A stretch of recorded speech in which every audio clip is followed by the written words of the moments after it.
closing remarks. Let me start with Ridham. Ridham, what do you think, if you were to define this budget, which is yet to be presented, but what are the indications? Will this be a pro-growth budget? Will this be a center of right budget? Will this be a center of left budget? How would you define it? How do you think with the Modi-Jaitley team, how would they like this budget to be remembered as? I think the first one, that is pro-growth. So I think that's the need of the hour.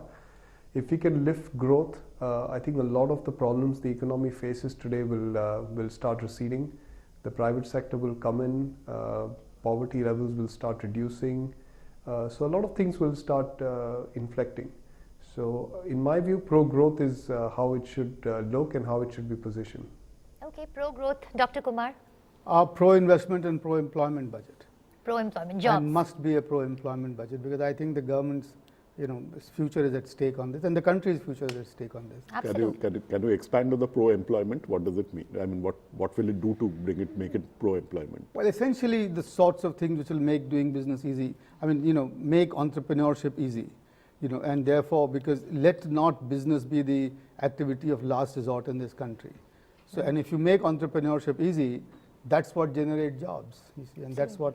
And I think this is what all growth is also all about, because without employment, you will be stuck. And I think Mr. Jaitley will recognize, and Mr. Modi too, that this is a historical opportunity for them. And they can really embellish their names in India's history if they went down that way. Okay, Professor Gowda. Well, the last budget was a major disappointment. It was a name-changing rather than a game-changing budget. And I hope that this time around, given that the factors are all very much in favor of this government and its, for the next few years possibly, that they will back their agendas with proper concrete programs, with proper concrete funding, that they will manage the fisc in a very responsible manner, create the environment that brings multiple state governments on board. Perfect budget. To ensure that investments, essentially iron out the kinds of hurdles that they have been creating over the last decade or so. If I were to recall the most defining... So take all the U-turns you need to take, but go ahead and let's So do I it remember right. Mr. Pranab Mukherjee's budget as the taxation budget, the Vodafone budget. Well, Mr. Chidambaram's budget as the welfare schemes budget, Anti-investor budget. No, I think you all take too many briefs for other countries have also done retrospective taxation and things like that. I'm not suggesting that is an appropriate. But I'm not suggesting that's an appropriate measure. I'm just saying you voiced concerns that there is an indication that the budget of the government might not be thinking about rural India. So do you think this is going to be actually, I'm concerned about rural India. I'm concerned about emerging social countries. sector. I think none which have done retrospective taxation. No. Let's not digress. Emerging countries. Emerging countries. Let's not digress. Developing countries. So you're saying countries like us.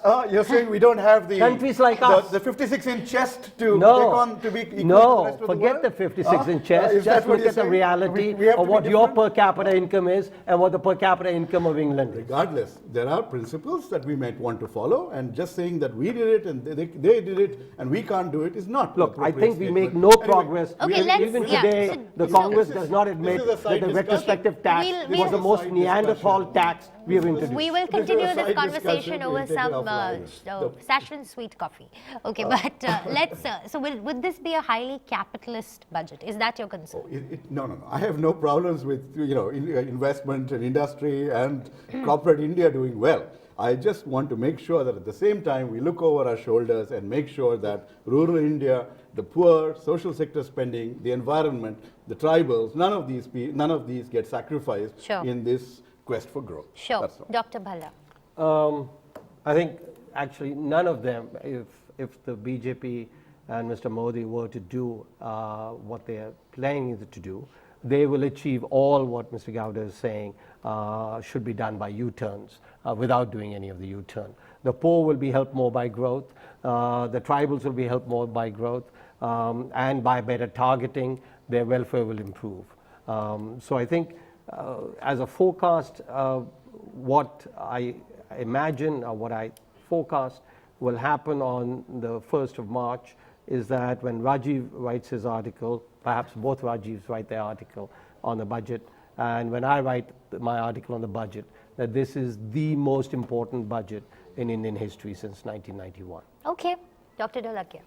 Well, I agree with Professor Balla that that is more likely to happen, but I would want this budget to be not merely pro-growth, it has to be, it's a compulsion, but also pro-investor budget. But one thing that I would like this budget not to be is it should not be a populist budget. I mean, this is something which is a time has come to at least give a vacation to populism. Okay, and populism you can know, go on a vacation, absolutely. Well, thank you very much. Prasenjit, can I invite you please to close the session? So I think that we have a certain degree of agreement that, that almost everybody is expecting a pro-growth budget, a certain degree of administrative, pro-investor, maybe tax reforms, perhaps not so much of agricultural reforms. Is anybody expecting agricultural reforms in this? But not in the budget, but it's happening. Fertilizer I think it's subsidy. happening. That will be there. Some degree of fertilizer rationalization. So let's see if the finance minister meets these expectations or he just tinkers around the margins. So far, he seems to have shown the intentions. Whether that will come true in the budget, we'll know soon enough. Thank you, everyone. Thank you so much for joining the panel. Thank you.